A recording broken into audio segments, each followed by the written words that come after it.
Interstitial lungs disease जो है, इसको एक और नाम से जाना जाता है, जिसको कहा जाता है diffuse parenchymal lungs disease. Diffuse parenchymal lungs disease, interstitial lungs disease को एक और नाम से जाना जाता है, जिसको कहा जाता है diffuse parenchymal lungs disease. Basically this is not a single disease, it is the group of lungs disease which affecting the interstitium of lungs, which affecting the interstitium of lungs।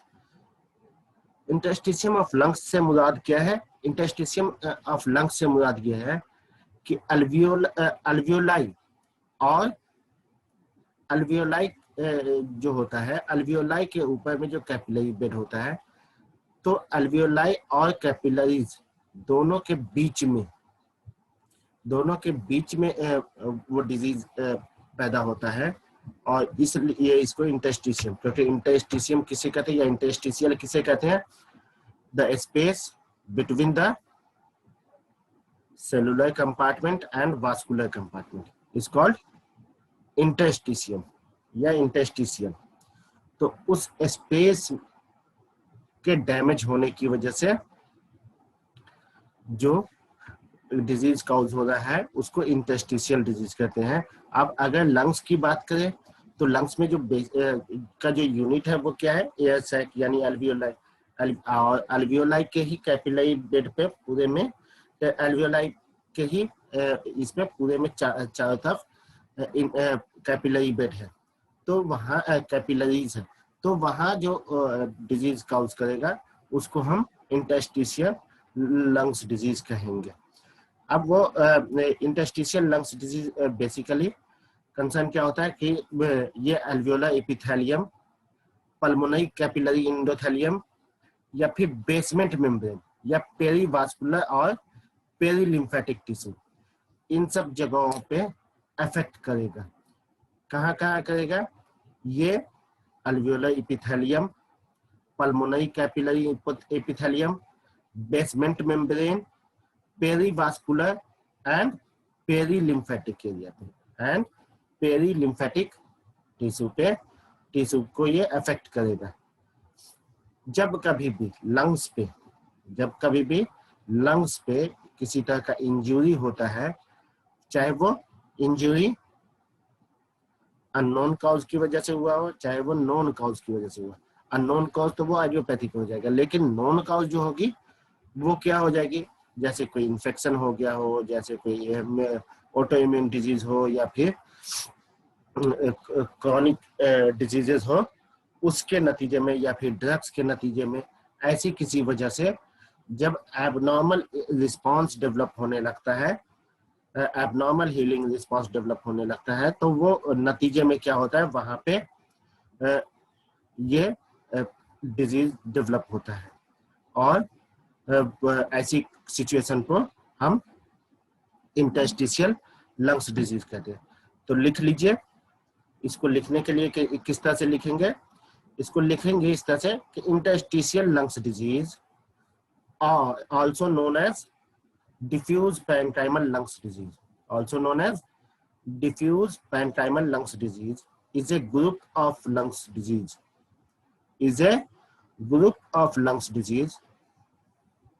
that affect the interstitium of lungs, the interstitium of So interstitial lungs disease is also known as diffuse parenchymal lungs disease. Yes, sir. A group of lungs disease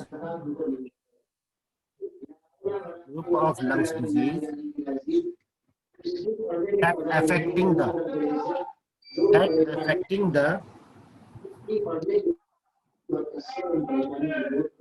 interstitium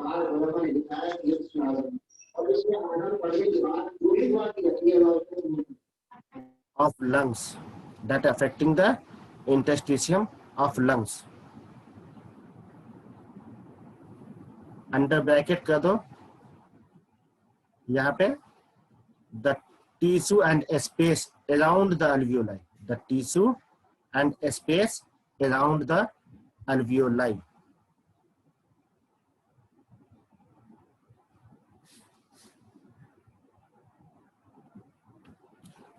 Or air sac of the lungs. और air sacs of the lungs, bracket close कर दो.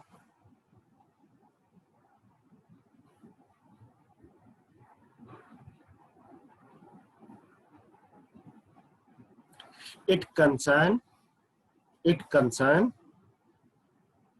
alveolar epithelium, pulmonary capillaries, endothelium, pulmonary capillary endothelium, basement membrane, perivascular and perilymphatic tissue.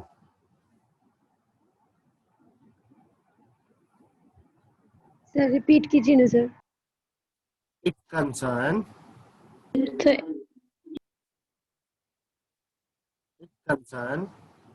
alveolar Yes, sir. epithelium,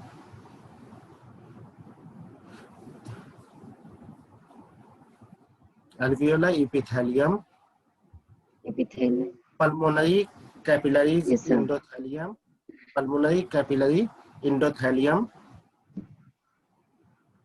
basement membrane,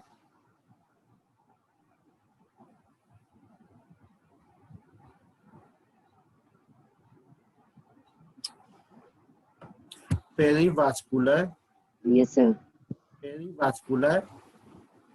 and perilymphatic tissue. Perivascular. Perivascular and perilymphatic tissue.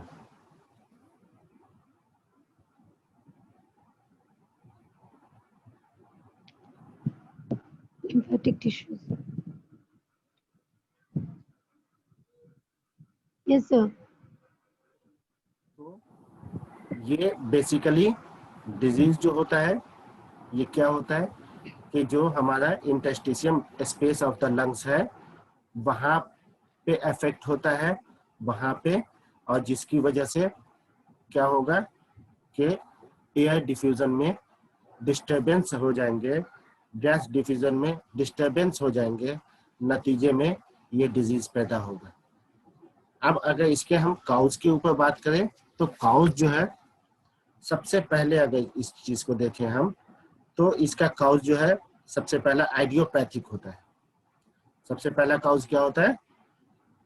Idiopathic cause होता है. Idiopathic किसे कहते हैं? जब कोई cause, non cause नहीं दिखे, उस कंडीशन को हम क्या कहते हैं? Idiopathic cause.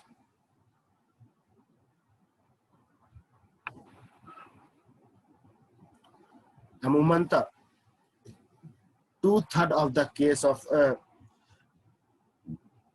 केस जो होता है इंटरस्टिशियल लंग्स डिजीज का, वो आइडियोपैथिक काउज होता है.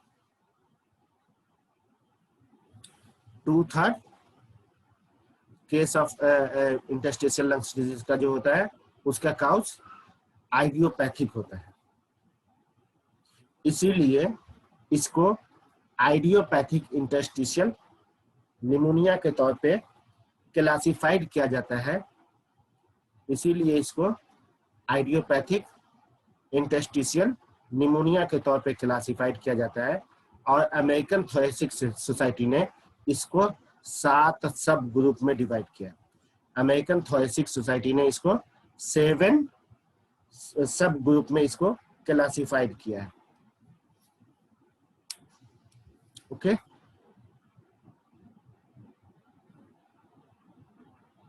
सबसे पहला जो होता है वो क्या होता है? Idiopathic pulmonary fibrosis. Idiopathic pulmonary fibrosis, ये जो 2/3 इफेक्ट होता है उसका भी अराउंड 70% तक काउज जो है पैदा करता है आइडियोपैथिक पल्मोनरी फाइब्रोसिस.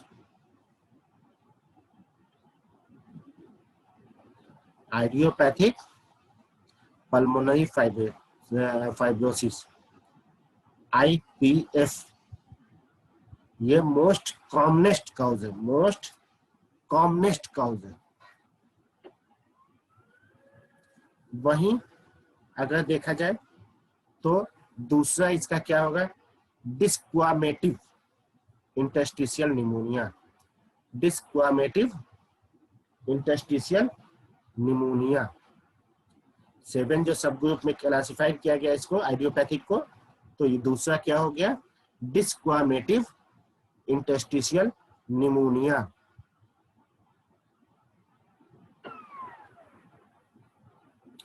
तीसरा क्या हो जाएगा, acute interstitial pneumonia, acute interstitial pneumonia. ये और किस नाम से जाना जाता है, Hamman Rich syndrome, Hamman Rich syndrome. It is also known as Hamman Rich syndrome, HAMMAN, Hamman Rich syndrome, acute interstitial pneumonia, also known as Hamman Rich syndrome. Next जो टाइप होता है वो सब टाइप वो क्या होता है, non specific interstitial pneumonia, non specific interstitial pneumonia.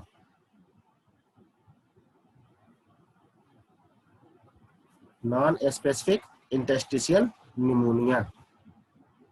इसके बाद जो होता है पांचवा, वो क्या हो जाएगा, respiratory bronchiolitis associated interstitial lungs disease, respiratory bronchiolitis associated interstitial lungs disease, RBILD।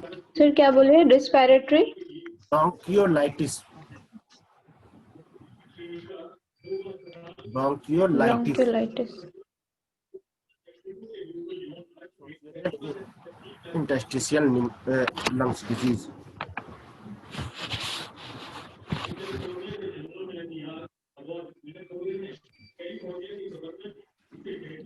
And next क्या होगा, cryptogenic, cryptogenic organising pneumonia, cryptogenic organising pneumonia.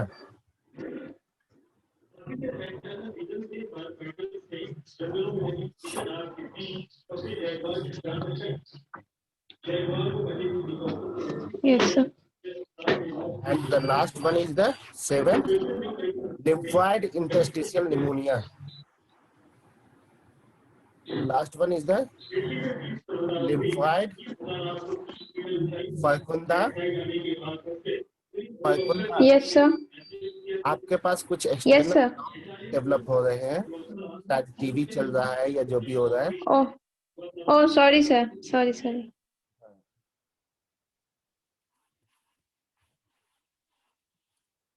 तो लिम्फोइड इंटरस्टिशियल निमोनिया, LIP।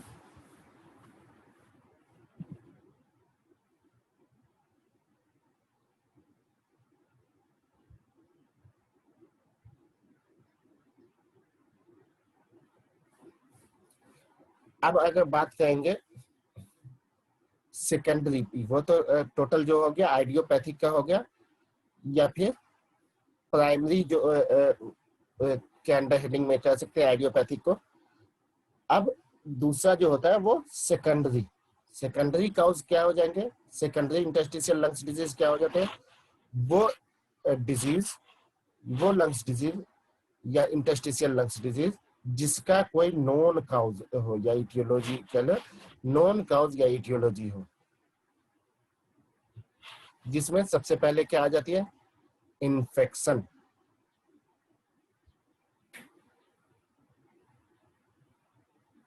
जिसमें सबसे पहले क्या आ जाती है, इन्फेक्शन। इन्फेक्शन में जैसे अभी जो केस चल रहा है कोविड-19 यानी कोरोना वायरस का इन्फेक्शन, कोरोना वायरस। इसके अलावा नीमोसिस्टिक निमोनिया, ट्यूबरकुलोसिस यानी mycobacterium chlamydia trichomonas, chlamydia trichomonas, respiratory syncytial virus RSV, respiratory syncytial virus, mycoplasma, mycoplasma, ये सारे के सारे इन्फेक्टियस काउज हो गए, ये सारे के सारे इन्फेक्टियस काउज हो गए। ओके, अब अगर आगे हम बात करेंगे इन्फेक्शन के बाद, तो दूसरा होता है कनेक्टिव टिश्यू डिसऑर्डर काउज या collagen vascular disease. Connective tissue disorder cause या फिर कोलाजन वास्कुलर डिजीज। इसमें जो हो जाएगी वो SLE,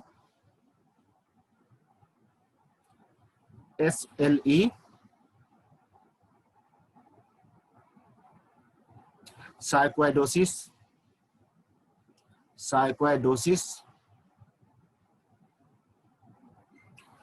rheumatoid arthritis,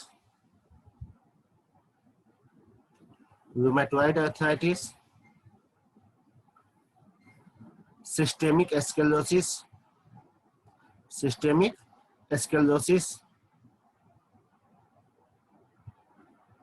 polymyositis,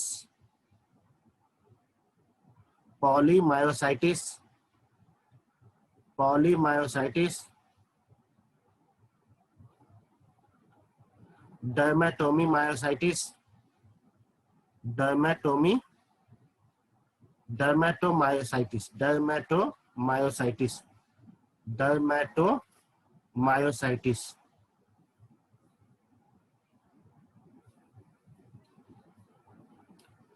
anti-synthetase syndrome,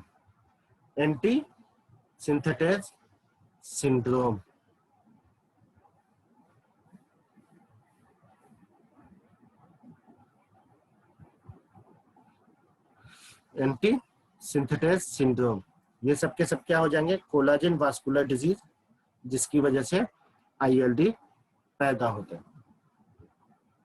उसके बाद अगर बात करते हैं, हेलो सर, रायना ज्वाइन नहीं हो पा रही है, अब उसमें मैं क्या हेल्प करूं? मेरे साइड का नेटवर्क चेक तो करें ना। उसको ऐड कर लीजिए मैं सर, कैसे ऐड कर लीजिए, वो एक्सेप्ट नहीं हो रहा है आपकी तरफ से। नहीं, मेरे पास यही नहीं आ रहा है, रिक्वेस्ट ही नहीं आ रहा है।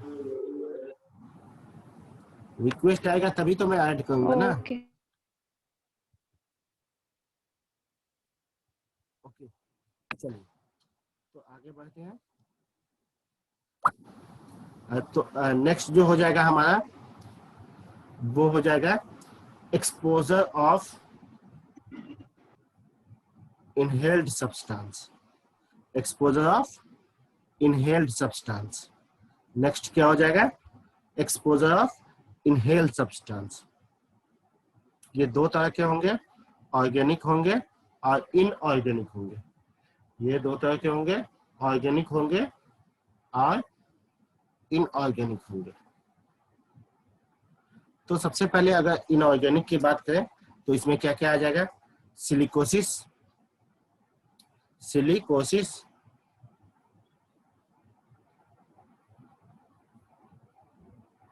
एस्बेस्टोसिस,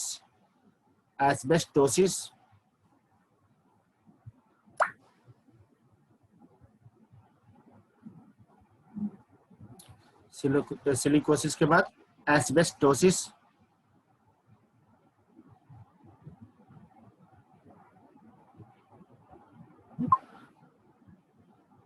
इसके बाद अगर बात करें तो क्या हो जाएगा? बेरिलियोसिस,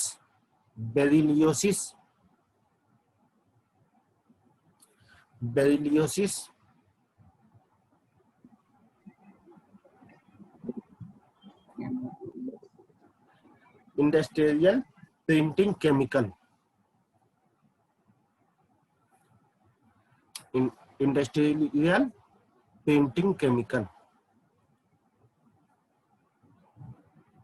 वहीं अगर ऑर्गेनिक की बात करें तो ऑर्गेनिक में बेसिकली एक ही होता है, हाइपर सेंसिटिविटी निमोनाइटिस, जो कि एक्सटेंसिक एलर्जिक अल्वियोलाइटिस की वजह से होता है, एक्सटेंसिक एलर्जिक अल्वियोलाइटिस की वजह से होता है।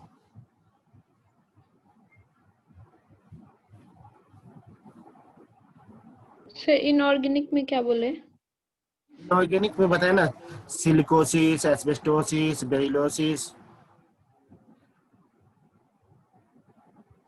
सर इनऑर्गेनिक में ऑर्गेनिक की बात करेंगे तो ऑर्गेनिक में क्या क्या हो जाएगा, जैसे एक कंडीशन होता है फार्मर लंग्स। फार्मर लंग्स जो होता है बेसिकली माइक्रो पॉलीस्पोरा फोनाई की वजह से होता है, माइक्रो पॉलीस्पोरा फोनाई की वजह से, फोनाई की वजह से। ठीक उसी तरह पिजन ब्रीड्स की वजह से, पिजन ब्रीड की वजह से।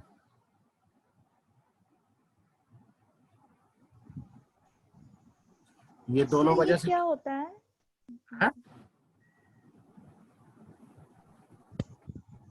क्या बोले? सर रिपीट कर दीजिए तो एक बार। ऑर्गेनिक वाले में, अभी जो सर आप बोले ना ऑर्गेनिक में, ऑर्गेनिक में वही तो बता रहा हूँ, एक होता है फार्मर्स लंग्स डिजीज। ये क्या होता है कि ऑर्गेनिक डस्ट जो होते हैं ना, ऑर्गेनिक डस्ट, ऑर्गेनिक किसको कहते हैं, जहां कार्बन मॉलिक्यूल्स है ना, और इनऑर्गेनिक एक कार्बन मॉलिक्यूल। तो ऑर्गेनिक डस्ट जो होते हैं वो फार्मर्स लंग्स में होते हैं, जो कि आपको माइक्रो पॉलीस्पोरा फिनाई, माइक्रो पॉलीस्पोरा फिनाई होते हैं, उसके एक्सपोजर की वजह से होता है, उसका एक्सपोजर की वजह से होता है माइक्रो पॉलीस्पोरा फिनाई। वहीं पिजन ब्रीड्स या ब्रीडर्स, पिजन ब्रीड या breeders,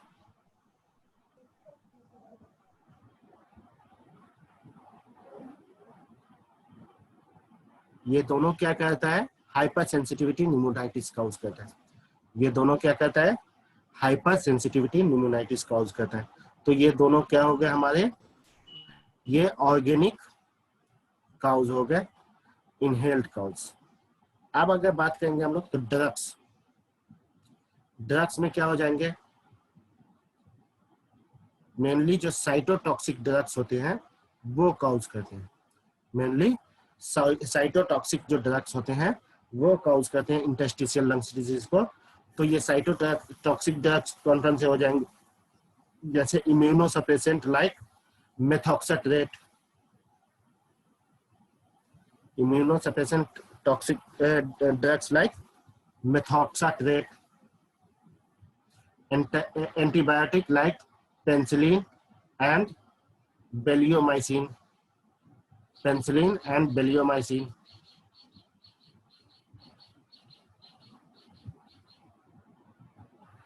diuretic like hydrochlorothiazide, diuretic like hydrochlorothiazide, anti-asthmatic like amiodarone, anti-asthmatic like amiodarone, and nitrofurantoin, nitrofurantoin, नाइट्रोफिरंटोइन। तो ये सारे के सारे ड्रग्स होते हैं जो काउज करते हैं इन ये इंटरस्टिशियल लंग्स डिजीज को। इसके अलावा कुछ अदर थिंग्स भी होती है जो काउज करती है इंटरस्टिशियल लंग्स डिजीज को, जैसे मैलिग्नेंसी,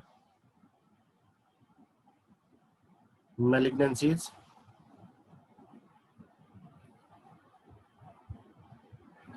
इनहेरिटेड डिजीज जैसे tuberous sclerosis, neurofibromatosis, tuberous sclerosis, neurofibromatosis,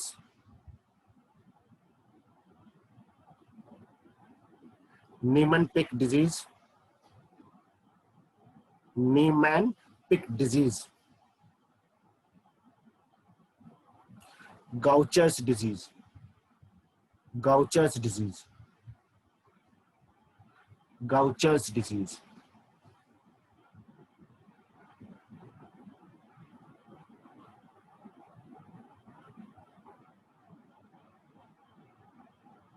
okay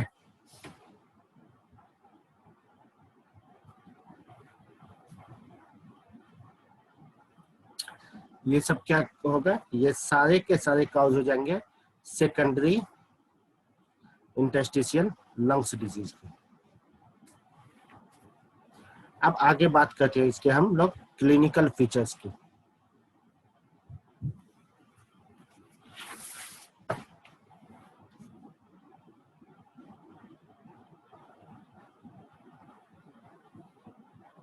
अब आगे बात करते हैं हम लोग इसके क्लिनिकल फीचर्स की।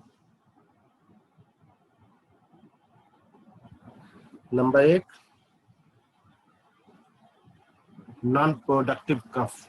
नंबर 1, नॉन प्रोडक्टिव कफ।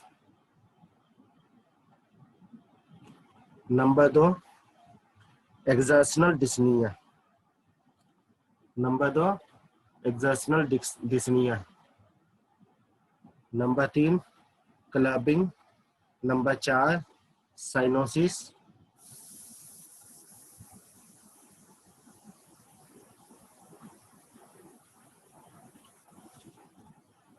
ये तो हो गया। इसके अलावा जब अस्कल्टेट करेंगे तो हमें कोर्स क्रेप्स मिलेगा। अस्कल्टेट करेंगे तो हमें कोर्स क्रेप्स मिलेगा।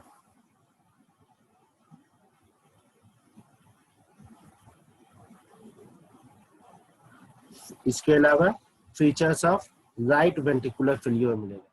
Features of right ventricular failure मिलेगा।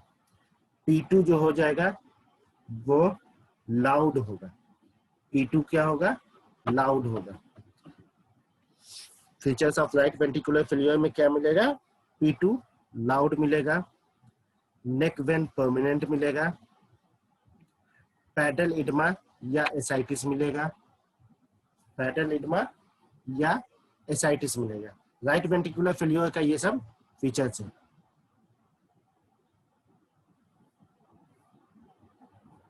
सर फीचर एक बार रिपीट कर दीजिए। पूरा क्लिनिकल फीचर्स नहीं, राइट वेंट्रिकुलर का। कि P2 लाउड मिलेगा। P2 से क्या मुराद है, क्या समझा P2? कोई बता सकता है? मैं P2 बोला, किसी ने कोई क्वेश्चन नहीं किया। P2 से क्या मुराद है?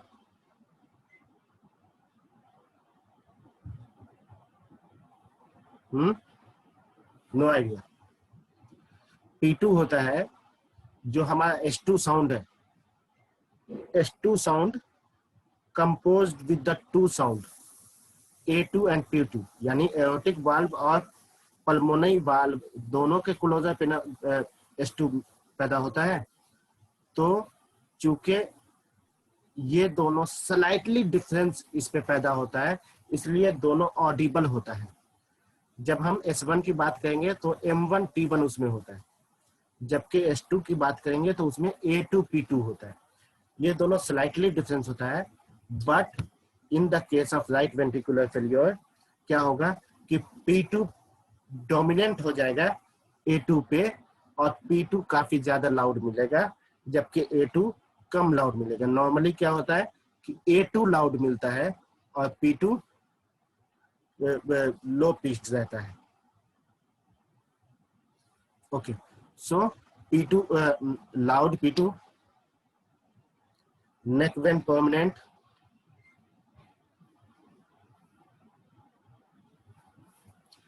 ascites और bilateral pedal edema,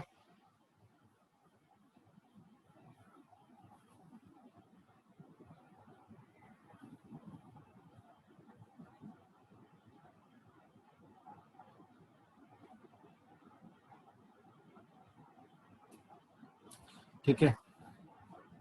चलिए, तो ये हो गया हमारा क्लिनिकल फीचर्स। क्लिनिकल फीचर्स में एक चीज और, परकशन में डल साउंड मिलेगा। परकशन में डल साउंड मिलेगा। परकशन में डल साउंड मिलेगा। अभी 3 मिनट में कट जाएगा, तो दोबारा ज्वाइन कर लेते जाइए। अब इसके बाद क्लिनिकल फीचर्स के बाद जो बात आती है वो क्या आती है, हमारा डायग्नोसिस या फिर इन्वेस्टिगेशन की। डायग्नोसिस या फिर इन्वेस्टिगेशन की। तो इन्वेस्टिगेशन में जो सबसे पहला और बेसिक इन्वेस्टिगेशन है वो क्या है, वो है हमारा एक्सरे चेस्ट पीए व्यू। एक्सरे चेस्ट पीए व्यू।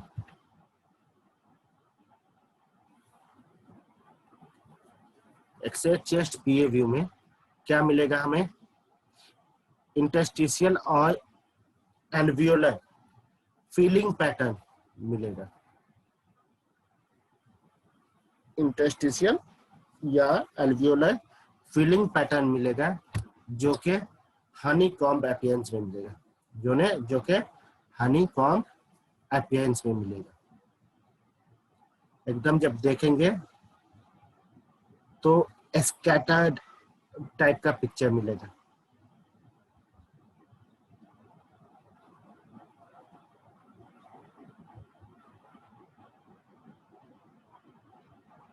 इसके अलावा एक्सरे में क्या मिलेगा हमें, इसके अलावा एक्सरे में हमको मिल सकता है राइट वेंट्रिकुलर इनलार्ज। चूंकि राइट वेंट्रिकुलर फेल्योर होता है तो राइट वेंट्रिकुलर इनलार्ज मिल सकता है। साथ ही एक्यूट एल्वियोलाइटिस मिल सकता है। साथ ही एक्यूट एल्वियोलाइटिस मिल सकता है। तो कंसोलिडेशन जो होगा वो अलग अलग पैटर्न में इसमें होगा। बेसिकली ओवरऑल ये कंसोलिडेशन पैदा करता है, और कंसोलिडेशन जो होता है वो, या ओपेसिटी कहिए, ओपेसिटी अगर जो इसका ओपेसिटी है वो कंसोलिडेशन के पैटर्न में है। कंसोलिडेशन के पैटर्न में अगर ये एक्यूट है तो एल्वियोलर हेमरेज दिखेगा। एल्वियोलर हेमरेज दिखेगा और क्रिप्टोजेनिक ऑर्गेनाइजिंग निमोनिया टाइप दिखेगा। क्रिप्टोजेनिक ऑर्गेनाइजिंग निमोनिया दिखेगा। यानी अगर कंसोलिडेशन है और एक्यूट कंडीशन है तब बेसिकली 4-5 तरह के निमोनिया इसके काउज हो सकते हैं। वो क्या हो सकता है, या तो एक्यूट इस्नोफिलिक निमोनिया हो जाएगा, या फिर एक्यूट इंटरस्टिशियल निमोनिया हो जाएगा, या फिर क्रिप्टोजेनिक ऑर्गेनाइजिंग निमोनिया हो जाएगा। वहीं अगर क्रॉनिक है, कंसोलिडेशन क्रॉनिक है, तो उस वैसी सूरत में क्या हो गया कि क्रॉनिक इस्नोफिलिक निमोनिया हो सकता